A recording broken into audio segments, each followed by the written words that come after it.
Over it. There we go. Hello, everyone. Thank you for joining us again for our Psycho Turtle Challenge.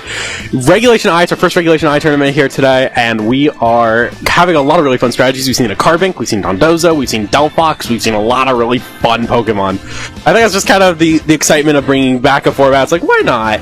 But we are going to see Garrett, Alvord versus Angel, Torres, and you're going to see Garrett on the left here with his Koraidon, Calyrex Shadow, Fluttermane, Incineroar, Clefairy, and Rillaboom, while Angel on the right with a more offensive team of Galar Weezing, Chi-Yu, Whimsicott, Raging Bolt, Calyrex Shadow, and Koraidon. Again, mirror on the restricteds. Yeah, and Angel, I really... this is a throwback for Angel. Like, I think a lot of us have forgotten from Reg I the first time the ability shield Koraidon stuff with the Weezing, because it's a really good answer into Incineroar, because Incineroar can't intimidate the Koraidon in that case. And you're still able to get your Orichalcum Pulse up, you're still able to Collision Course into that slot, and you're still going to be able to do a lot of other stuff to beat other Koraidons and other Pokemon in general in that slot alongside the Weezing, as well as the fact that CSR is really good with the Weezing. So it's decently likely that we will see the Weezing to some degree in this set, but with matched restricteds, it's also really interesting how that's going to turn out. It's really fascinating how these two teams are so fundamentally different. We're going to see, like, for example, double Koraidon, one with the Weezing support, one with the Fluttermane support.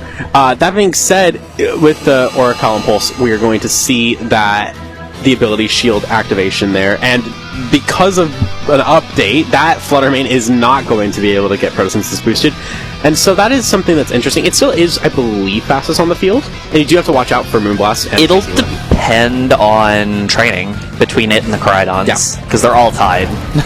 It's close. In theory, they're all tied. It is Focus Sash Flutter, which gives a little clue. It's also Terra Normal, which is interesting, but we are going to see a Terra. I do love the Terra Normal Flutter. It's so funny. It's so good. It is so good, but we're not going to see that right now. We're going to see Terra Fire on the Koraidon. We'll see that Terra Fire. It's a smart play. Don't want to get hit with a Moonblast. We might see both. Oh, okay. Just the one, which is kind of interesting because you do leave yourself open to the Will-O-Wisp from the Weezing, but it's just a double protect. Yeah. Reading out the Terra, you already know that that's there, so that's nice. Nice to scout. Maybe the Flame Charge into the Fluttermane, which makes a lot of sense, honestly. Yep, want to outspeed on the next turn, and we do see that Will-O-Wisp. Yeah. Which now again leads to some mind games. This was I was saying earlier when we saw another double protect on turn 1. Are you going to go for that exact same play knowing that I know you're going to go for the Will-O-Wisp? It's also especially interesting because this is a kind of weird Weezing set. Well, not weird. It's different from what I'm running, and that's why it's weird. Acid Spray, Will-O-Wisp, Taunt, Protect. It's full on, like, lowering stats support. Yeah, it's all support. You don't even have, like, the Strange Steam. Like, you can break Sashes, and that's pretty much it. You don't have Strange Steam to, like, do a lot of damage to Korai if it does not Terra. But it's gonna Terra anyways. So we got two fire Korais here. I mean, it makes sense. You don't want to take that Will-O-Wisp hit. Frankly, I think Angel is going to go for something a little different here with the Acid Spray. Icy Wind is going to ensure that even if both Korais go for a Flame Charge, Garrett's is going to be faster. And speaking of Flame Charge, there it is. And I think that is going to connect with the Weezing. It makes sense. You want to get some higher speed, and you're not going to really KO it in the first turn. It's better to just go for the Flame Charge. There's the other Flame Charge. But this should be stronger, keep in mind, because it is boosted by the Orichalcum Pulse, and there we'll see that, yeah. But I think, like you said, Acid Spray is pretty much the only move that is possible here. It goes to the Koraidon, which is a decent. I'm kind of into that, honestly. I'm kind of really into that because. Korai is clear. Never mind, I'm not into that. I was about to say, wait a minute, hold on. Because I was thinking for a minute, like, oh man, that's going to be so good for if the CSR comes in later, and then, no, it's actually not going to matter. Yeah, I think it was calling a potential switch on that Korai slot there, which is smart. Yeah, and I don't hate that call, but also, I don't know. If you had been able to double up the Flutter and KO it here, it would have been really nice, because now you have to deal with, the other Korai being so fast.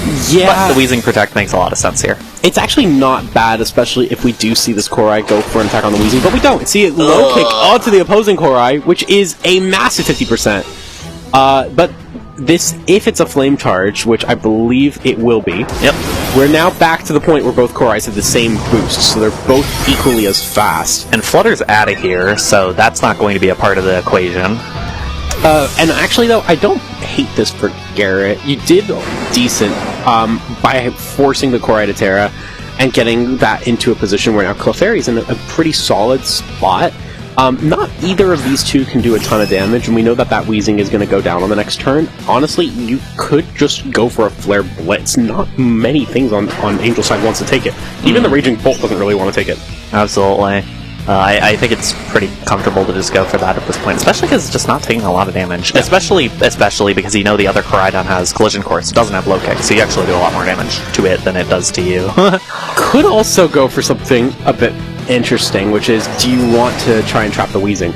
And instead go for the Low Kick onto the opposing Korai, while going for Encore onto Wheezing. It's another option. We're just going to see Helping Hand here, which covers for any switches. Yeah, it does cover for a lot of options here, although obviously we don't see the switch. We see Angel's Korai moving first, which is meaningful to keep an eye on, at least for the long term. That just KO'd Clefairy. This Koraidon fellow might be kind of strong. It is Terrifier in the sun, so it makes sense. Also super low in health at the moment. Yeah. But the good news is for Garrett with this Flame Charge, you're now the faster Koraidon on a Koraidon that has 1 HP, which is really, really solid. Especially because you now... you could either go for the Calyrex, but hypothetically, if there's like a Whimsicott on the field and then can stop the Calyrex from being faster, you're still going to have a nice, decent advantage. Chi-Yu coming in, this is Choice Scarf, the same kind of position where now you can go for the low kick into the Chi-Yu, but that is one of the risks of running a low kick. Chi-Yu is a relatively light Pokemon. Is it still going to be able to pick up the knockout? I think so, especially now that Weezing's gone, but there is a chance that you are like, I kind of want to survive. Yeah, and then the concern at the same time is also, what if Koraidon just Flare Blitzes my Calyrex? That too. Because Garrett probably loses if Low Kick doesn't KO the Chi-Yu, and Garrett probably loses if Korai takes out the Calyrex here, which makes the Protect make a lot of sense. Yeah, you kind of have to go for it. I wouldn't be surprised, though, if we do see... I was gonna say a Protect onto the opposing. Wow, that did like nothing. That's so much less than I thought. That did like no damage at all.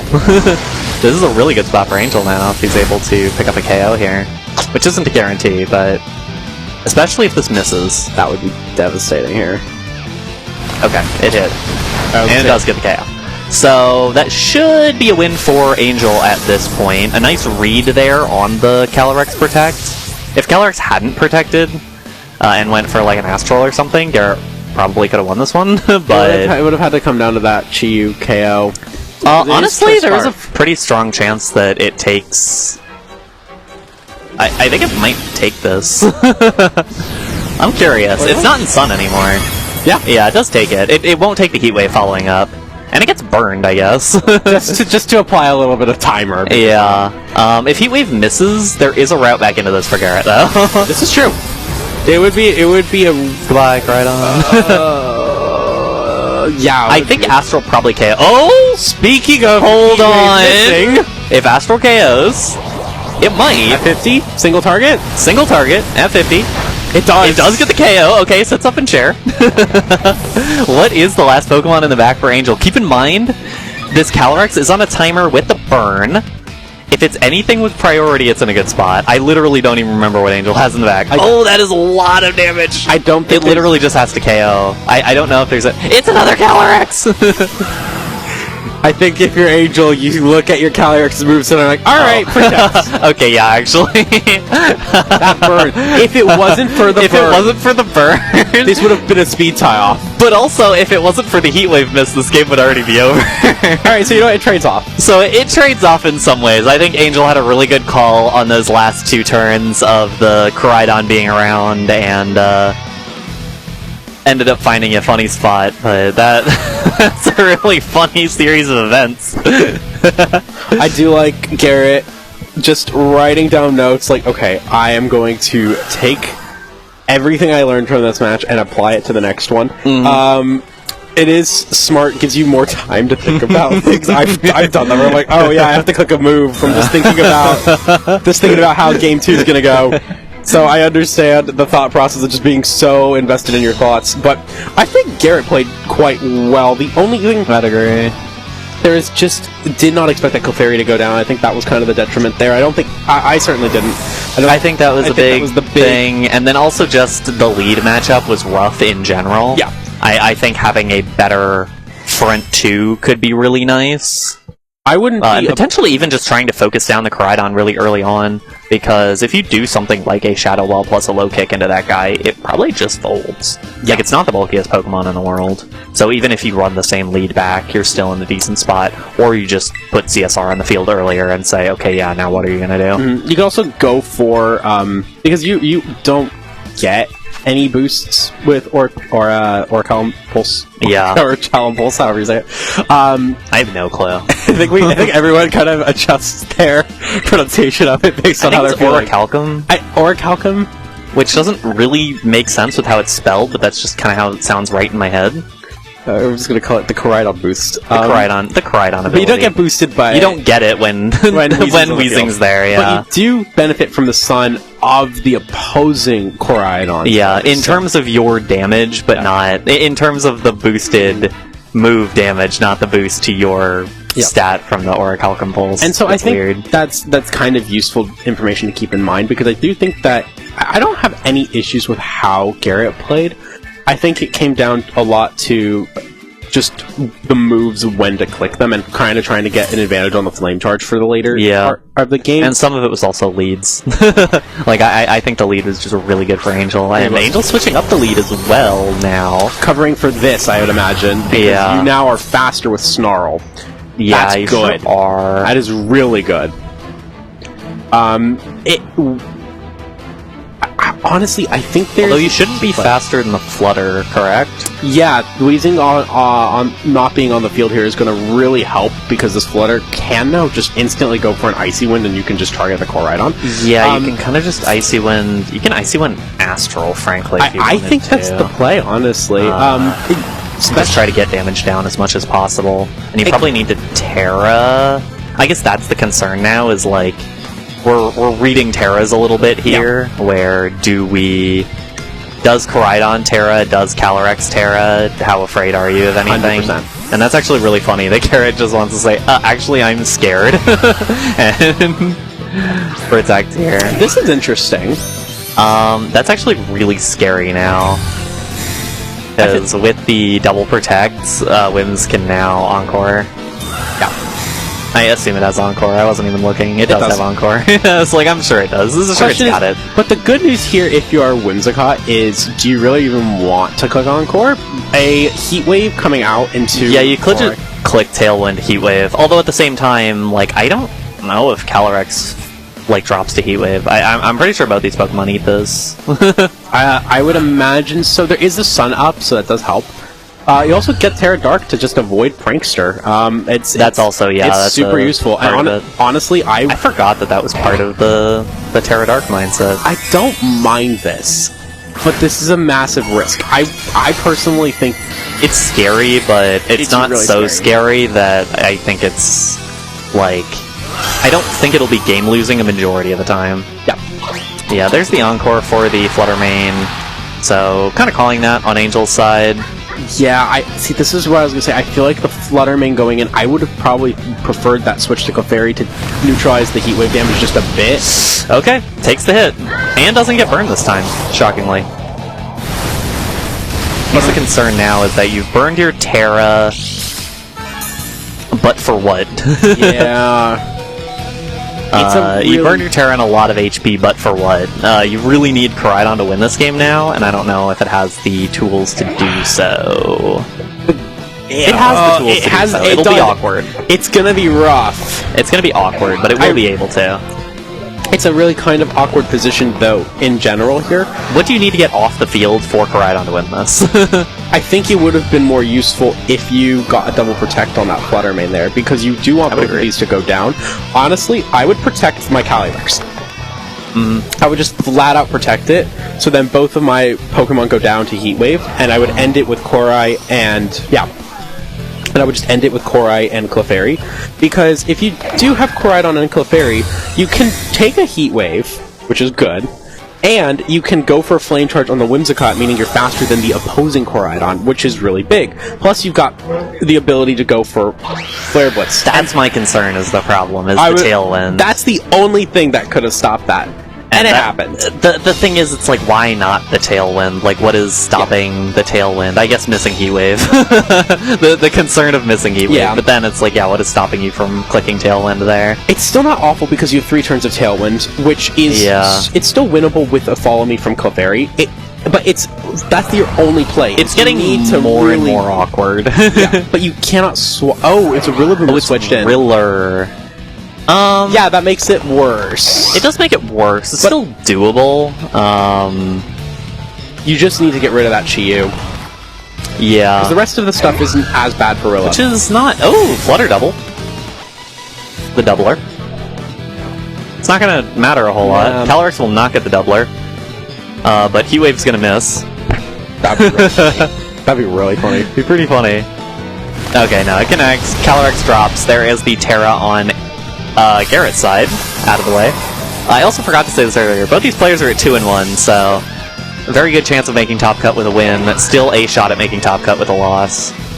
And Whim's just layering in extra damage here, but not actually getting to do anything against the Flutter main.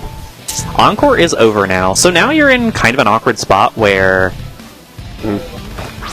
Yeah, Rillaboom can hit the field, it can fake out the Whimsicott to take it out, and then Flutter can follow up into the Chi-Yu. The only issue with that is Tailwind is active, so I believe the Chi-Yu's faster thanks to that choice. Oh yeah, Chi-Yu will definitely be faster. So I think the fake out should go to the Chi-Yu, and you swap Yeah. out Flutter, but that's a risk, right?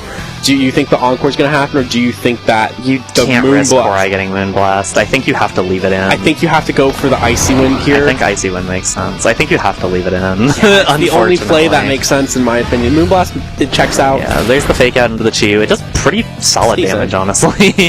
And then the Moonblast does go into that Flutter, No. I think you just have to do that, because I don't think you can risk that Moonblast going into Koraidon.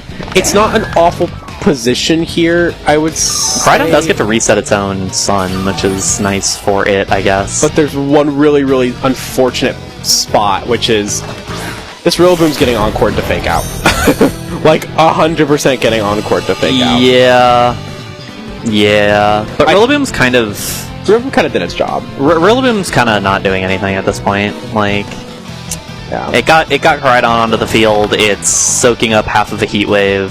Like Koraidon's the one who has to win this game now.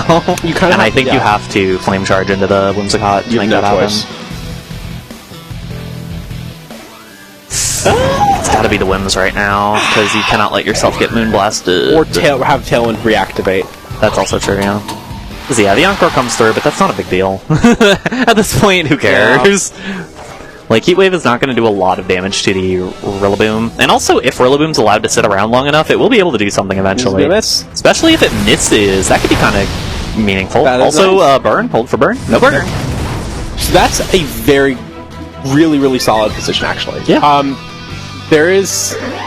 This is back to being doable. This is not Garrett. Awful. Is it... 100%? No. But one thing that is very interesting here... And Tailwind's down. Is the Tailwind so you are faster now. So now, Korai coming in is interesting. Do you target the opposing Korai and eat the Heat Wave? Or do you go for the Chi-Yu? I think you have to eat the Heat Wave. I kind of like hitting the Chi-Yu first. Because I don't... To make the Korai go for a Flare Blitz to sacrifice its own... ability. I guess you do. But that's still so risky. Oh man, this is awkward.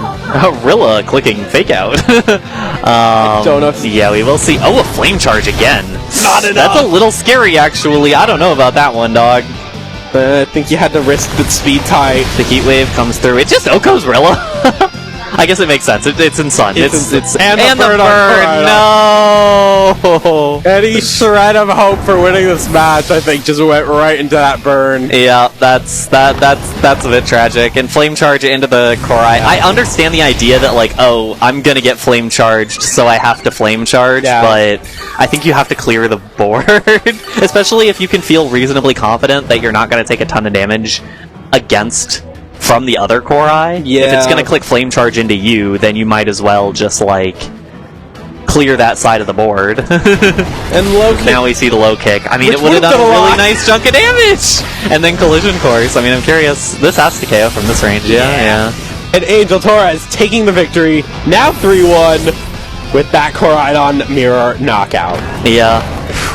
And it's so interesting. I mean, I think it's one of the interesting parts about this format is that you can run the same restricteds. Like, you could be running Calyrex Shadow Koraidon for both these players, and the rest of the teams are completely different. That completely changes the way that you play around each team, because just because you're seeing a Calyrex or Koraidon does not necessarily mean you have to bring the same Pokemon in. Yeah. Because these are two very, very different Calyrex Koraidon teams. Absolutely. But it was a really fun one. Yeah, absolutely. And we are about to get into round number 5 in just a moment. Don't go anywhere.